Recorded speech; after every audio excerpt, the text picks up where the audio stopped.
कल की चर्चा में संगति बिठालना है। एक ही साथ भास हों साक्षी और आभास, दूजो चेतन का विषय साक्षी स्वयं प्रकाश। एक ही साथ दोनों भाषित होते हैं, आभास भी और साक्षी। परंतु दोनों में भेद ये है, एक तो विषयी है, एक विषय। चेतन कभी किसी का विषय नहीं होता। समझने के लिए उसको विषय बनाया जाता है। जैसे अभी हम लोग किसके विषय में चर्चा कर रहे हैं? सत्संग किसके विषय में होता है?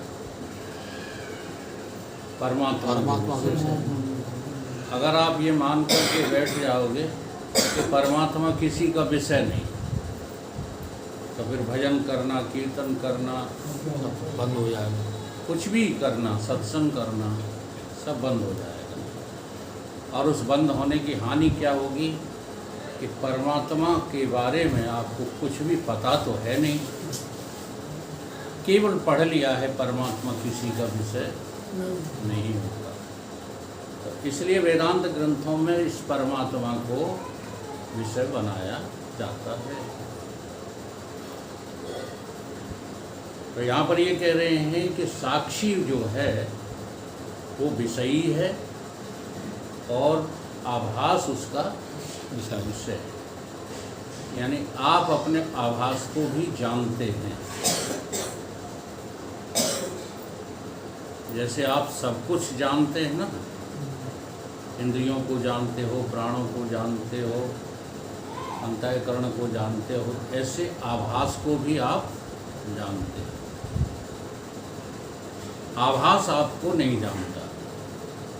ये बात हमें जाननी है और वही इस दोहे में सिद्ध की गई है। अब इससे आगे जो विषय लिया गया है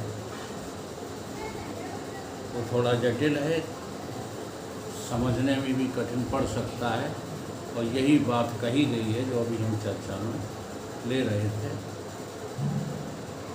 अज्ञान का आश्रय और विषय दोनों ही चेतन है। अज्ञान कहाँ टिका हुआ है? आत्मा का अज्ञान। मैं आत्मा नहीं हूँ ऐसा आपको पता लग रहा है। ये किस स्थान पर आश्रय लिए हुए है? आत्मा पर ही आश्रय लिए हुए। चेतन का अज्ञान का आश्रय चेतन ही है, चेतन ही है, कोई और नहीं है। ठीक? और इस अज्ञान का विषय भी चेतन ही है, कोई और नहीं। ये प्रसंग आज का है, तो समझिए। विषय जो होता है उसको घट कहते हैं।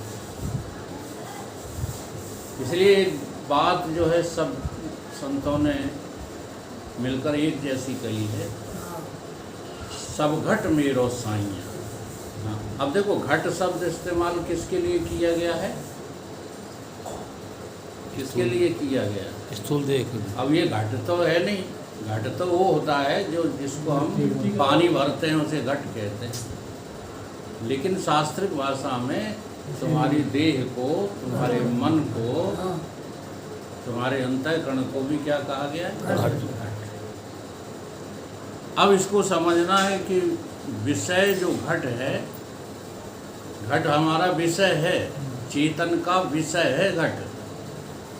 समझ में आ रही है? जिसको भोगा जाता है वो विषय होता है, जो भोगता है वो विषयी होता है। तो तमोगुण का कार्य है, इसलिए घट तो जड़ है। अब ये भ्रांति हमारी नहीं निकलती। घट की सीमा कहाँ तक है? केवल स्थूल का नाम ही घट नहीं है, सूक्ष्म भी घट ही है और कारण भी घट ही है। स्थूल, सूक्ष्म और कारण ये सब मेरे दृश्य हैं। मैं इनका जानने वाला, इनका दृष्टा हूँ। अगर इनमें से कोई किसी स्थान पर तुम्हें अपनी मैं लग रही है तो वो अज्ञान से लग, तुम ज्ञानी नहीं हो सकते। इसके लिए हम उदाहरण दे दें, जितना भी संसार का ऊंच नीच पना, मेरा तेरा पना, मान अपमान पना, जाति पना, कुल पना, जो कुछ भी लगता है वो सब अंतःकरण का विषय है, वो चेतन ज्ञान का विषय नहीं। तो हम अंतःकरण बने रहते हैं और हमको भ्रम हो जाता है कि हम चेतन हैं। यही अज्ञान तो जो है सबसे जटिल है। इसी अज्ञान को तो हटाने के लिए हमको ऋषि मुनियों की, संतों की, ग्रंथों की शरण में रहना चाहिए। परंतु हमको तो भूल हो जाती है। हम ये बाहरी ज्ञान को ज्ञान समझ लेते हैं, ये ज्ञान नहीं होता, ये भक्ति भी नहीं होती। बाहरी किसी चीज़ के प्रति आकर्षण भक्ति नहीं है। जैसे तुम हमारी भक्ति करो, हम तुम्हारी भक्ति करें, ये भक्ति नहीं, इसका नाम भक्ति नहीं है। हम तुमको मिटा करके, तुम्हारे पास तुम्हारा तुम न रहे, हमारे पास हमारा हम न रहे, फिर हम और तुम एक हैं, दो हो ही नहीं सकते। और वहाँ पर जो भाव पैदा होता है एक दूसरे के प्रति, वो भक्ति कहलाता है। ऐसा ही जड़ में, चलो हम तुम तो चेतन हैं दोनों, ठीक है, ये शरीर भी चेतन है, ये शरीर भी चेतन है, लेकिन मंदिर में तो जड़ बैठा हुआ है। लेकिन प्रक्रिया यही लागू होगी, उस जड़ में से आपको स्थूलता, सूक्ष्मता, कारणता का वाद करना है, और उसको वाद करके जो तुम उसको तू करके देखोगे वही तुम्हारा इष्ट है, और उसकी भक्ति भक्ति कहलाती है। केवल कहीं अटक जाने का नाम भक्ति नहीं। तो यहाँ क्या कहा जा रहा है,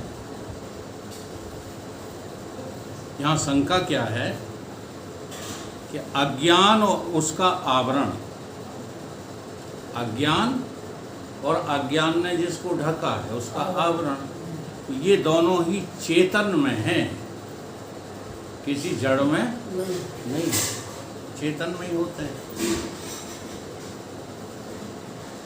क्योंकि अज्ञान चेतन के आश्रित है और चेतन को ही जो है ढकता है, चेतन को ही विषय करता है। ये वेदांत का सिद्धांत। वेदांत का सिद्धांत क्या है? औरों के सिद्धांत ऐसे नहीं है। योग का ये सिद्धांत नहीं है, न्याय का ये सिद्धांत नहीं है, सांख्य का ये सिद्धांत नहीं है। ये अब इन शास्त्रों ने भी जो है ये द्वैत की बात की है, लेकिन वो अटके हुए हैं। सांख्य दर्शन का भी अटकाना जो है द्वैत में ही है, लेकिन वेदांत जो बात कह रहा है वो इस सिद्धांत की है। अब इसको उदाहरण से समझिए, क्या कह रहा है वेदांत? क्या अज्ञान जिसका आश्रय लेता है, आत्मा का ज्ञान, चेतन का अज्ञान चेतन का ही आश्रय लेता है और चेतन को ही, आत्मा को ही ढक देता है, विषय करता है। एक दृष्टांत के द्वारा समझिए। आवृत करना ही विषय करना है। आवृत करना, ढकना, एक ही जो है शब्द के अनेक जो है पर्यायवाची हैं ये। अब इसका दृष्टांत समझिए। जल में जो काई लगी होती है, देखिए आपने, वो जल से ही तो आश्रय लेती है। काई का आश्रयदाता कौन है? जल। जल है। जल ने ही जो है उसको पैदा किया है, यूँ कहिए। जल से ही वो निकली है और टिकी भी कहाँ है? जल पर ही टिकी है। तो उसी का तो आश्रय ले रही है, जल का। और जल को ही उसने जो है आवृत कर दिया, यानी विषय कर रही है। कर रही है कि नहीं? तो ये इस दृष्टांत के द्वारा हमें अपने भीतर देखना है। हमें भीतर क्या देखना है कि मैं चेतन स्वरूप आत्मा हूँ, परंतु मैं ब्रह्म को नहीं जानता। इस आवरण के द्वारा मेरे ही अज्ञान ने मुझे ही ढक लिया और आश्रय मेरे ही लिए बैठा है। कमाल की बात देखो, अज्ञान कहीं बाहर से नहीं आया और तुम्हें ज्ञान भी कहीं बाहर से नहीं होगा। गुरु तो केवल तुम्हारे एडवोकेट हैं, सतगुरु एडवोकेट बैरिस्टर, वेद शास्त्रों के पॉइंट बताकर। अब देखो अदालत में क्या होता है, वकील बहस करता है, तर्क करता है। किसके लिए? वकील का प्रयोजन तर्क करना है। बोलो, वकील का प्रयोजन तर्क करना नहीं है। उन तर्कों के द्वारा अपने मुवक्किल को बचाना है, जज के दिमाग में ये बात बैठालना है। कौन सी बात? जिस विषय को लेकर वो तर्क कर रहा है। ठीक है? ऐसे ही यहाँ पर जरा डायरेक्ट हम उदाहरण देते हैं तो जल्दी समझ में आए। हम हैं वकील और तुम हो जज। कमाल की बात है। वहाँ अदालत में तो वकील छोटा होता है, जज बड़ा होता है, लेकिन यहाँ पर तर्क इसलिए किए जाते हैं, ग्रंथों के तर्क, संत के और सतगुरु के तर्क इसलिए होते हैं। कोई वो अपने को बड़ा नहीं तुम्हारी नज़र में करना चाहता, वो तो ये बताना चाहता है कि तुमसे बड़ा कोई नहीं। तुम जज हो, तुम निर्णित करो, तुम्हारा निर्णय गलत है। तुम संसार को सत्य माने बैठे हो, तुम देह को सत्य माने बैठे हो, तुम अंतःकरण और प्राणों को सत्य माने बैठे हो। तो यहाँ क्या तर्क दिए जाएंगे कि ये सब झूठे हैं। और ये झूठे किसकी वजह से हैं? तुम्हें तुम्हारा अज्ञान है, तुम्हें तुम्हारा ही पता नहीं है। अब जब ये बात कोई प्रवक्ता या गुरु संत कहता है ना, ठीक है, तो वो तुम्हारा भला चाहता है कि तुमको क्या बोलते हैं उसको, अपमानित कर रहा है। बस यही बात लोगों की समझ में नहीं आती है। क्यों? क्योंकि जो ज्ञान का भास है, ज्ञानांश है, वो अपनी ताकत लिए बैठा रहता है, तुरंत काट देता है कि सामने वाला जो कह रहा है वो गलत, हम सही। ये रहस्य है, ये रहस्य रघुनाथ का। वेद न जाने कोई, और जो जाने सो रघुपति कृपा। अब इस चीज को नहीं पकड़ पा रहे, यही हमें पकड़ना है। और नहीं तो ये मोटे मोटे पूथंगे क्यों बनाए गए?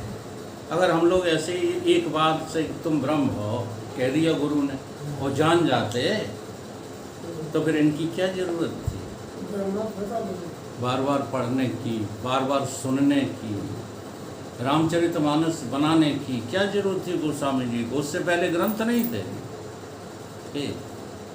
लेकिन गोस्वामी जी को ऐसा लगा कि इतना सरल कोई ग्रंथ बनाना चाहिए जिससे लोग संसार से हट करके, संसार से वैराग्य को प्राप्त हो करके और परमात्मा में लग जाए। लेकिन कभी कभी संतों से भी ऐसी त्रुटि हो जाती है कि चाहते तो वो सरल करना हो जाता बहुत कठिन। इसलिए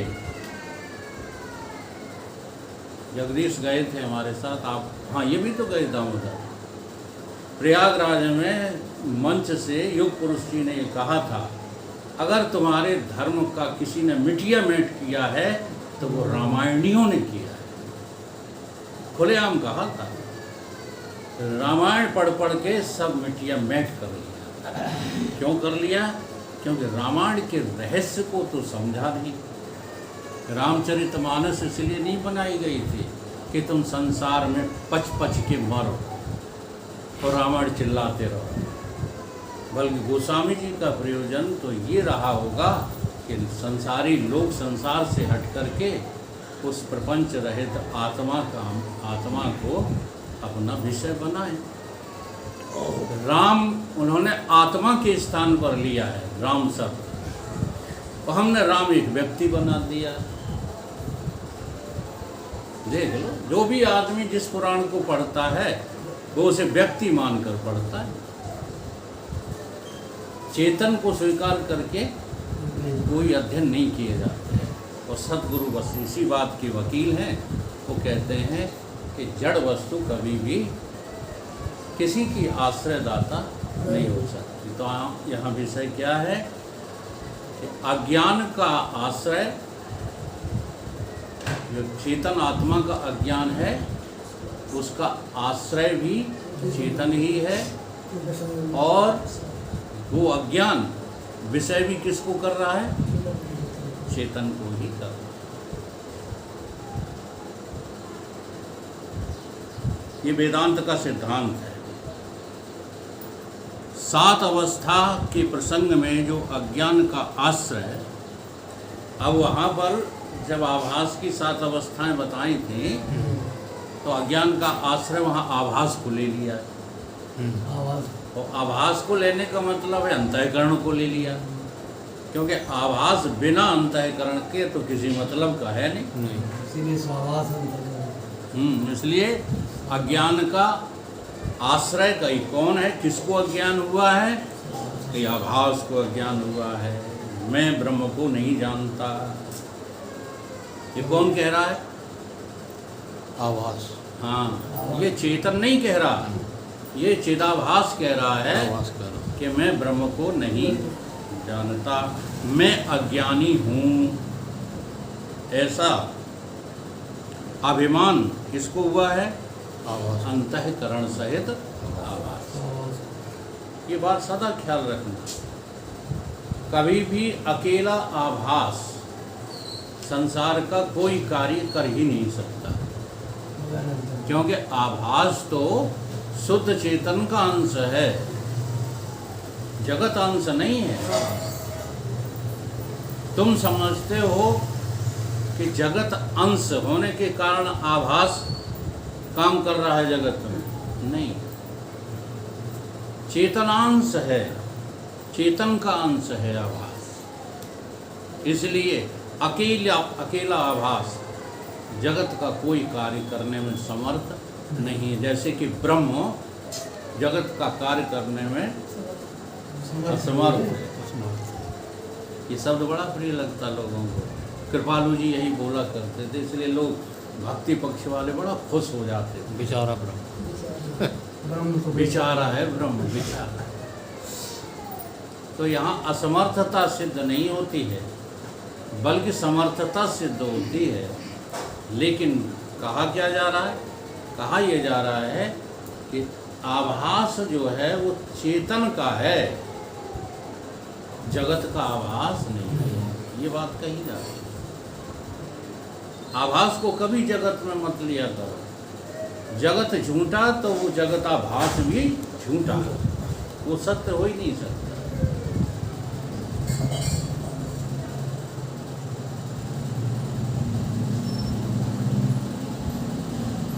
मैं अज्ञानी हूँ, ऐसा अभिमान अंतःकरण सहित आभास को होता है। इस कारण से अज्ञान का आश्रय बता दिया किसको? आभास। चिदाभास की जब अवस्थाएं समझाई थी, इसलिए ये ग्रंथ पढ़ने के लिए जो है अचानक कोई आ जाए तो उसकी समझ में नहीं आएगा। अब जो पीछे बातें निकल गई हैं वो दिमाग में होनी चाहिए। तो जब आभास की 7 अवस्थाएं बताई थी तब क्या बताया था? अज्ञान किसको हुआ है? आभास को हुआ है। ठीक है, तो अज्ञान का आश्रय कौन हो गया? यहाँ पर साभास अंतःकरण हो गया। वही बात कह रहे हैं कि इस दृष्टि से अज्ञान का आश्रय किसको बता दिया? सावास अंतःकरण को, जबकि मुख्य रूप से तो अज्ञान का आश्रय चेतन ही है, कोई दूसरा आश्रय हो ही नहीं सकता, लेकिन बता दिया है तो इस दृष्टि से बता दिया है। मुख्य आश्रय चेतन है, आभास सहित अंतःकरण नहीं है, क्योंकि आभास सहित अंतःकरण अज्ञान का कार्य है, और जो जिसका कार्य होता है सो ताकि उसका आश्रय बन नहीं सकता। अब वो चेतन साभास अंतःकरण अज्ञान का आश्रय कैसे बन जाएगा? क्यों? क्योंकि अज्ञान का कार्य है अंतःकरण, कारण थोड़ा ही है। अब कार्य जो है कभी भी कारण का आश्रय कैसे हो जाएगा? आज ये वाली बात जो है सारी दुनिया में फैल चुकी है, गलत बात। इसलिए आज व्यवहार में पिता के आश्रित कोई नहीं रहा, सारे पिता भी पुत्र के आश्रित होते जा रहे हैं। जबकि हमारे बुजुर्ग जो है कभी भी किसी पुत्र का आश्रय नहीं लेते थे, पुत्र की गर्ज हो। हाँ, हम तो जो है आज परिचय देने में भी बड़ा अपने को श्रेष्ठ समझते हैं। हाँ, हमारा लड़का ही है। संभल के ये बात बोला करो, क्या कहते हैं, हम फलाने के जो है पिता हैं, अब तुम्हारी कोई कदर नहीं। ये अध्यात्म सिखाता है कि पुत्रों के आश्रित होना अज्ञान है। कभी भी माता पिता को गिड़गिड़ाना नहीं चाहिए, हम भूखों मर जाएंगे, हमारा क्या होगा, हमारे लड़के हमसे बोलते ही नहीं। आगे लगा दो लड़कों में, समझ रहे कि नहीं? तुम उनके आश्रित मत बनो। क्यों? क्योंकि हमारा जो है वेदांत अध्यात्म ये सिद्ध कर रहा है कि कारण कभी भी कार्य का आश्रय नहीं लेते, कार्य ही कारण का आश्रय लेता है। इस दृष्टि से अंतःकरण अज्ञान का कार्य है। अब आभास को समझाने में कह दिया तो वो बाध करके कहा है, लेकिन अब वो प्रश्न करता तो प्रश्न करेगा कि आपने पहले कहा कि साभास अंतःकरण क्या है? अज्ञान का आश्रय है। अब आप मना कर रहे हो कि नहीं, मुख्य आश्रय तो चेतन ही आश्रय दाता है। तो पहले उसको क्यों बताया? तो उसको इसी कारण से बताया कि साभास अंतःकरण का जब अभिमान लेता है, साभास अंतःकरण जब अभिमान को ग्रहण करता है तब वो कहता है कि मैं अज्ञानी हूँ। तो ये अभिमान है, न कि आश्रय। उदाहरण समझ लो, बहुत जल्दी समझ में आ जाएगा। तिजोरी में धन रखा है, करोड़ों रुपए कहाँ रखा है? तिजोरी में। अब उस तिजोरी को, उस धन का क्या कहोगे? आश्रय। उस धन का आश्रयदाता कौन है? तिजोरी। वास्तव में तिजोरी है, परंतु वो व्यक्ति जिसकी वो तिजोरी है वो क्या कहता है? मैं करोड़पति हूँ। कहता ही नहीं है, हृदय में मानता है। और वही अकेला नहीं मानता, पूरी पब्लिक भी मानने लगती है हाँ वास्तव में करोड़पति। जबकि उस धन का, जो करोड़ों धन रखा है, उसका आश्रय कौन है? तिजोरी। परंतु तिजोरी कभी नहीं कहती कि मैं धनवान हूँ, मैं करोड़पति हूँ। कहती है? नहीं कहती। परंतु जिसकी वो तिजोरी है, कमाल है, वो व्यक्ति दुनिया में चिल्लाता फिरता, मैं करोड़पति हूँ, मैं धनवान हूँ। तो वो व्यक्ति उस धन का आश्रय बन जाता है, जबकि है नहीं। आश्रय तो वो तिजोरी ही है। ठीक है? इसी प्रकार से तुम्हारे इस अज्ञान का, जिससे तुम जगत को सत्य देख रहे हो, इस आत्मा के अज्ञान का आश्रय तुम ही हो और कोई नहीं। क्लियर हुई कि नहीं? इसीलिए तो जो है चेतना बनाई गई, तमाम भजन बना गए। उसमें कहा गया, क्या कहा गया कि धन गढ़ा का गढ़ा रह गया, तिजोरी में धरा का धरा रह गया। कहा कि नहीं कहा? कोठी बंगले खड़े के खड़े रह गए। तुम जो है कूच कर गए, तुम खामखा अभिमान किए हो। तो ये जो साभास अंतःकरण है, ये खामखा अभिमान किए है कि मैं अज्ञानी हूँ। अज्ञानी थोड़ा ही है तू, परंतु ये वाला जो है अभिमान निकलता ही नहीं। अब इसी अभिमान को निकालने के लिए संत, सतगुरु, ग्रंथ ये तर्क देते हैं, हर बार ये तुमको सचेत करते हैं कि तुम अज्ञानी नहीं। तुम ये झूठ बोलते हो कि मैं ब्रह्म को नहीं जानता। अब एक ही बार इस जो है दृष्टांत को सुन करके हम लोग ज्ञानी हो जाते हैं। बस ये गफलत है। जब तक आपको ये क्लियर ना हो जाए कि संसार नाम की कोई चीज़ मेरी बुद्धि में है ही नहीं, तब तक आप ज्ञानी नहीं हो।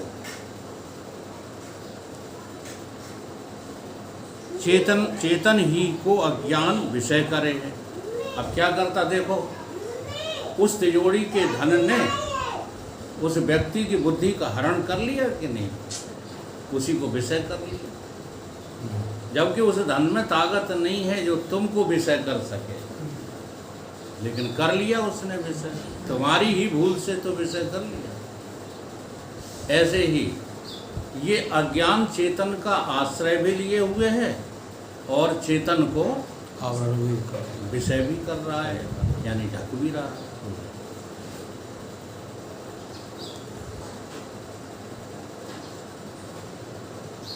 सो अज्ञानकृत आवरण जड़ वस्तु विषय बनता ही नहीं। कोई भी जड़ वस्तु किसी को भी आवृत नहीं कर सकती, लेकिन हमको किए हुए हैं। देखो प्रमाण, तुरंत प्रमाण मिल जाएगा।